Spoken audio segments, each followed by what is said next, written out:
Sir ఇంతకుముందు ఎప్పుడైతే ఇట్లాంటివి కనిపించలేదు. మీరు డిపాజిట్ చేయాలి డబ్బులు, ఎమ్మెల్యే టికెట్కు 40 కోట్లు, ఎంపీ టికెట్కు 180 కోట్లు డిపాజిట్ చేయాలి అని చెప్పడం, తర్వాత నమ్మి వచ్చిన వాళ్ళని నట్టేట ముంచడం, ఏం జరుగుతోంది అసలు? ముందుగా పవన్ గారు మీకు, ఏబిఎన్ యాజమాన్యానికి, ఈ ఏబిఎన్ డిజిటల్ న్యూస్ వీక్షిస్తున్నటువంటి వారందరికీ, అలాగే జనసేన వీర మహిళ రావిపేట అరుణ గారికి, మరి తెలుగుదేశం పార్టీ మోక ఆనంద్ సాగర్ గారికి అందరికీ ముందుగా నా నమస్తే. పవన్ గారు, భారతదేశంలో ఇంతవరకు 3 అంశాలు కలిసిన రాజకీయ నాయకుడు ఎవరు లేరండి. ఆ 3 అంశాలు కలిసిన ఏకైక నాయకుడు జగన్మోహన్ రెడ్డి గారు. ముందుగా ముఠా నాయకుడు, తర్వాత వ్యాపారవేత్త, ఆ తర్వాత రాజకీయం. ఈ 3 కలిసిన రాజకీయ నాయకుడు మీరు ఎవరు ఉన్నారని చూడండి ఇంతవరకు భారతదేశంలో. కాబట్టి ఇంతకంటే గొప్పగా ఉంటాడని కానీ, గొప్పగా చేస్తాడని కానీ ఎవరైనా అనుకోవడం అంటే అది వాళ్ళ పొరపాటు. ఆ పొరపాటుకి ఈరోజు ఆంధ్ర రాష్ట్రం ఏ విధంగా ఉందో మనం ప్రత్యేకంగా చెప్పాల్సిన అవసరం ఏం లేదు. ఈరోజు ఇవన్నీ కూడా ఇప్పుడు మీరు చెప్పారు 180 కోట్ల రూపాయలు ఒక లోక్సభ సభ్యునికి, శాసనసభ్యుకి ఒక 40 కోట్ల రూపాయలు అనేది ఇది తక్కువనే నేను భావిస్తున్నాను. వాళ్ళు ఇంకా ఎక్కువ పెట్టారని అంటే ఇది వాళ్ళ దగ్గర ముదుపు చేయాలి. ఇది ఖర్చు పెట్టాల్సింది కూడా ఇంకా వేరే ఉంటుంది. కాబట్టి ఇప్పుడు ఏంటంటే ఇక్కడ పవన్ కళ్యాణ్ గారితో ఒకటి చెబుతాను మీకు నేను. తొలి ప్రేమ చిత్రంలో కీర్తిరెడ్డి గారు వాళ్ళిద్దరు సంభాషణలో ఈయనకు ఆనందం వేసిన తర్వాత ఒక్క నిమిషం అని చెప్పని చెట్టు చాటుకి వెళ్ళేసి ఆయన ఆనందాన్ని వ్యక్తం చేసుకుని మళ్ళీ వస్తారు. ఇప్పుడు ఈ లోక్సభ సభ్యులు కావచ్చు, ఇప్పుడు శాసనసభ్యులుగా ఎవరైతే మీకు పోటీ చేయడానికి నేను అవకాశం ఇవ్వట్లేదని చెప్తున్నారో వాళ్ళు ఆయన ముందు మామూలుగా ఉండేసి ఇంటికి వచ్చి అలానే కేరింతలు కొడుతున్నారు. వాళ్ళ ఆలోచన ఎలా ఉందంటే, నాయన ఇప్పుడు దాకా ఆరోగ్యపరంగా, ఆర్థిక పరంగా మనం చాలా సంతోషంగా ఉండట్టే ఇప్పుడు ఇవాళ ఉన్న పరిస్థితుల్లో ఆ నావెటు మునిగిపోతూ ఉంది. ఇప్పుడు దాకా అక్కడ ఉన్నాము. ప్రభుత్వ అధినేతలు, ప్రభుత్వ పెద్దలు చేసిన దానికి మనం బలైపోతున్నాము. ఈరోజు మనం పక్కల దగ్గరికి వెళ్ళాలంటే వాళ్ళ ద్వారాలు మూసేశారు, అవకాశం ఇవ్వట్లేదు. చంద్రబాబు నాయుడు గారు కావచ్చు, పవన్ కళ్యాణ్ గారు కావచ్చు, వాళ్ళు ఏ విధంగా ఆలోచిస్తున్నారు అంటే ప్రజలను ఇబ్బంది పెట్టని వాళ్ళు, వాళ్ళను వ్యక్తిగతంగా దోషణ చేయని వాళ్ళు, అలాంటి వాళ్ళు ఎవరైనా వస్తే తీసుకుందాం అనుకుంటున్నారు. మనకు అవకాశం లేకుండా పోయింది. ఎందుకంటే ఏది మాట్లాడాలన్నా కూడా తాడేపల్లి ప్యాలెస్ నుంచి వచ్చింది మేము చెప్పాము తప్ప మా సొంత అభిప్రాయాలు లేవు. కాబట్టి ఈరోజు దానివల్ల మేము బలిపశులం అయిపోయాము. ఏం చేయాలో అర్థం కాని పరిస్థితి. రాజకీయాల్లో ఉండేవాళ్ళు ఏమనుకుంటారు అంటే అది ఓడిపోయినా గెలిచినా ఏదో ఒక పార్టీలోంచి వాళ్ళు ప్రస్థానం కొనసాగిస్తూ ఉంటే ఏదో ఒక రోజు గెలవపోతామనే ఆలోచనలో ఉంటారు. ఇవాళ మన పరిస్థితి ఏంటంటే క్షేత్రస్థాయిలో కనుక మనం వెళ్తే మనం ఇచ్చిన ఆ రోజు ప్రజలకు ఇచ్చిన హామీలు గుర్తొస్తా ఉన్నాయి, మన నాయకుడు చెప్పిన హామీలు గుర్తొస్తా ఉన్నాయి. ఏవి నెరవేర్చామని చెప్పని ఈరోజు కనుక మనం వెళ్తూ ఉంటే ఇంటింటికి వెళ్ళాము, ఆడవాళ్ళు చిత్కరించారు. తర్వాత మరి కార్యక్రమాల గురించి ఇవ్వడానికి వెళ్ళాము, పేడకళ్ళాపు జల్లారు. సామాజిక సాధికార యాత్ర అన్నారు, ఎక్కడుందో చెప్పమంటున్నారు. దాన్ని నిర్వహించింది ఎవరు? చెవిరెడ్డి భాస్కర్ రెడ్డి గారు, లేల అప్పిరెడ్డి గారు, అలాగే తలసిల రఘురామ్ గారు. వీళ్ళు ముగ్గురు బీసీలా అంటే మన బీసీలో ఇందులో నాయకులు ఎవరు లేరా అంటే మన ఏ విధంగా అణగదొక్కుతున్నారో ప్రజలకు అర్థమైపోయింది కదా. ఏ ముఖం పెట్టుకొని బీసీలకు మనం చూద్దాము, మనం ఇక్కడ సాధికారత సాధించామని చెప్పని వాళ్ళు మదన పడే వాళ్ళకి ఇది మంచి అవకాశం. ఎందుకంటే వాళ్ళు పోటీకి దూరంగా ఉండాలని వాళ్ళు మనస్ఫూర్తిగా కోరుకుంటున్నారండి. గతంలో కోటమిరెడ్డి గారు కూడా ఒకసారి చెప్పడం కూడా జరిగింది, ఏది మాట్లాడాలన్నా ఏమి చెయ్యాలన్నా అన్నా కూడా. ఇక మీకు చిన్న ఉదాహరణ చెప్తాను, ఇందులో 3 విషయాల గురించి చెప్పాలా. మొట్టమొదటిది కన్నబాబు, మన కాకినాడ కురసాల కన్నబాబు గారు. ఆయన గతంలో జగన్మోహన్ రెడ్డి గారి గురించి ఏ విధంగా మాట్లాడాలో మనందరికీ క్షుణ్ణంగా తెలుసు. తర్వాత ఈయన వచ్చేతలకి బొత్స సత్యనారాయణ గారు.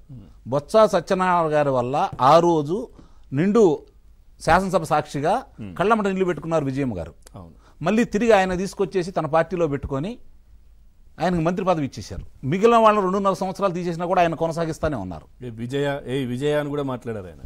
అంటే మీకు ఇక్కడ అతనికి ఏంటి, ఆ రోజు వీళ్ళందరూ అవసరం, ఈ రోజు అవసరం లేదు. ఎందుకు అవసరం లేదు అంటున్నానంటే ఓడిపోతున్నానని ఆయనకి తెలిసిపోయింది. గతంలో ఏందంటే తెలుగుదేశం పార్టీ ఒంటరిగా కనుక పోటీ చేస్తే 120 నుంచి 130 స్థానాల దాకా వస్తుందని చెప్పని ఆయనకు వచ్చిన సమాచారం. ఇప్పుడు వీళ్లతో పాటు చంద్రబాబు నాయుడు గారికి చంద్రబాబు నాయుడు గారు కృష్ణుడు అయితే అర్జునుడై నేను వస్తానని చెప్పిన పవన్ కళ్యాణ్ గారు వచ్చి ఆయనతో కలిసిన తర్వాత 161 స్థానాల నుంచి 170 స్థానాల దాకా వీళ్ళు గెలుస్తారనే సమాచారం ఆయనకు వచ్చేసి. అవును, గతంలో 2019లో 1.5-2-3% తేడాతోనే కదా ఎక్కడ ఏ నియోజకవర్గంలో అయినా కానీ తెలుగుదేశానికి తర్వాత వైసీపీకి మధ్యలో ఉన్న గ్యాప్ 1500-2000 ఓట్లే ఎక్కడ చూసినా కానీ. ఎక్కడ కాదులేండి, కొన్ని స్థానాల్లో మిగిలిన చట్టంలో వచ్చినాయి. ఇప్పుడు ఈయనకు వచ్చిన 50% చూసుకున్నా కూడా ఎక్కువ స్థానాల్లో 50, 60, 70 రాయలసీమలు అలా వచ్చినాయి కాబట్టి వారి యొక్క శాతం పెరిగిందే తప్ప ఇప్పుడు అలా చూసుకుంటా ఉంటే ఇప్పుడు వీళ్ళిద్దరు కలిసి ముందుకెళ్లే పరిస్థితుల్లో ఇవాళ ఎలా ఉందంటే అండి, గ్రామ స్థాయిలో నేను బాగా చాలా మందిని పరిశీలించాను, చాలా మందితో మాట్లాడుతూ ఉన్నాను. గ్రామ స్థాయిలో నాయకులతో పని లేదండి. వాళ్ళ తెలుగుదేశం పార్టీ వాళ్ళు జనసేన శ్రేణులు ఇద్దరు కూడా వాళ్ళు కలిసిపోయేసి పోరాటం చేయడానికి సిద్ధంగా ఉన్నారు. ఈరోజు ప్రజలు ఏమనుకుంటున్నారంటే పవన్ గారు ఈయన అభ్యర్థులను మార్చేదేంటి, ఈయనే మార్చాలని మేము నిర్ణయానికి వచ్చాం కదా, ఈయన ఏ అభివృద్ధులతో మారిస్తే మనకేంటి, వీళ్ళు కూడా తెలుగుదేశం పార్టీ వాళ్ళు కావచ్చు జనసేన పార్టీ వాళ్ళు కావచ్చు దాని గురించి వాళ్ళు మాట్లాడాల్సిన అవసరం లేదు. మీరు వాళ్ళకి ప్రచారం కల్పించాల్సిన అవసరం లేదు. మీ ప్రయత్నాలు మీరు చేయండి. ఓటు అనే ఆయుధం మాకు కావాలి. ఆ ఆయుధం మీకు సరిగ్గా మా చేతికి అందించండి. పోరాటానికి మేము సిద్ధంగా ఉన్నాం. ఇప్పుడు ఇంతవరకు ఏం జరిగిందంటే నాయకులమ్మట ప్రజలు నిలిచారు. ఇప్పుడు ప్రజలమ్మట నాయకుడు రావాల్సిన పరిస్థితి ప్రజలు నిర్ణయించుకుంటున్నారు. వాళ్ళు ఆలోచిస్తున్నారండి. ఈరోజు నేను ఒక 10 మంది ఈ మధ్యకాలంలో ఉత్తీర్ణమైనటువంటి విద్యార్థులతో మాట్లాడటం కూడా జరిగింది. అసలు పరిస్థితి ఏందని చెప్పని ముఖ్యంగా వాళ్ళు బీసీలు ఎస్సీలకు సంబంధించినంత వరకు ఎస్టీలు కూడా ఒక మొత్తం కలిపి 32 మందితో నేను మాట్లాడటం కూడా జరిగింది. వాళ్ళు చెప్పినది చూసుకుంటా ఉంటే ఆ రోజు మీరు ఎందుకు వేసారయ్యా ఓట్లు, మరి గతం నుంచి కూడా చూసుకుంటున్నారు కదా, కుటుంబ చరిత్ర కావచ్చు, రాజకీయ నేపథ్యం కావచ్చు, తెలుగుదేశం పార్టీ చేసిన అభివృద్ధి కావచ్చు, ఇవన్నీ చూసుకుంటే వాళ్ళు ఏమన్నారో చెప్పమంటారండి. ఈయనకి డబ్బులు ఉన్నాయి, ఈయనకి డబ్బులతో పని లేదు, అలాగే 30 సంవత్సరాల పాటు నేను ముఖ్యమంత్రిగా ఉంటాను, నా తండ్రి చిత్రపటం పక్కన నా పటం పెట్టమన్నాడు, అతనికి ప్రత్యేక హోదా తీసుకొస్తా అన్నారు, మనకు అదే సంజీవిని అన్నారు. మరి పోలవరం ఏమి చేయలేదు నేను చేశానన్నారు. 37 మంది డిఎస్పీల్లో పదోన్నతి కల్పిస్తే 33 మంది కమ్మవారని చెప్పారు. అమరావతి కమరావతి అన్నారు, భ్రమరావతి అన్నారు. ఇవన్నీ చూసుకున్న తర్వాత 6,50,000 కోట్ల రూపాయలు చంద్రబాబు నాయుడు గారు దోచేశారంటే నమ్మారు. పింక్ డైమండ్ ఆయన ఇంట్లో ఉందంటే నమ్మారు. వాళ్ళ బాబాయ్ గారిని హత్య చేసిందంటే నమ్మారు. కోడికత్తు అంటే నమ్మారు. ఇవన్నీ చూసుకున్న తర్వాత ఈరోజు మనం కనుక ఒకసారి చూసుకుంటా ఉంటే ఇవన్నీ తప్పని 4.5 సంవత్సరాల్లో ఈయన ఏమి చేయలేదని మనకు అర్థమైపోయింది. కాబట్టి ఇవన్నీ అసత్యం అని మాకు అర్థమైపోయిందండి. ఈరోజు మా ఇంట్లో చూసుకుంటా ఉంటే ఆ రోజు ఆయన విదేశాలకు వెళ్ళినటువంటి పిల్లలను చూసుకుంటా ఉంటే వాళ్ళు కోట్లు సంపాదిస్తున్నారు. వాళ్ళ తల్లిదండ్రులు ఇక్కడ ఇల్లు కట్టుకుంటున్నారు, సంతోషంగా ఉంటున్నారు.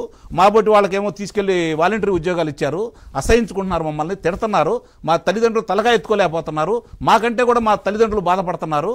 పథకాలు వస్తున్నాయి, ఈయన బాబు సొమ్మ, ఈయన జేబులో సొమ్మ అని చెప్పని వాళ్ళు తీవ్రంగా మాట్లాడుతున్నారు. కాబట్టి వీళ్ళు అనుకున్నట్టుగా సృష్టి ఎక్కడా లేదు. అది సంపద సృష్టించి సంక్షేమానికి పెట్టి తప్పలేదు.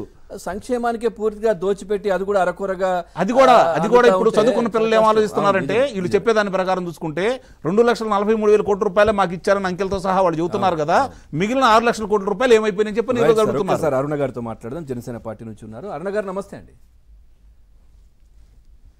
నమస్తే అండి.